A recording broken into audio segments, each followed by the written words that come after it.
உன்னை மதிக்கும் உன் நிலைமை கொஞ்சம் இறங்கி வந்தால் நிழலும் கூட மிதிக்கும்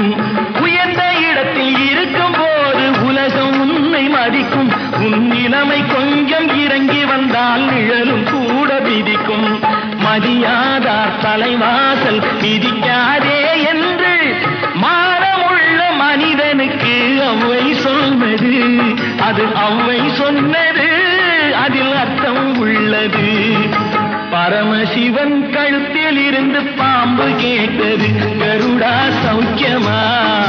யாரும் இருக்கும் இடத்தில்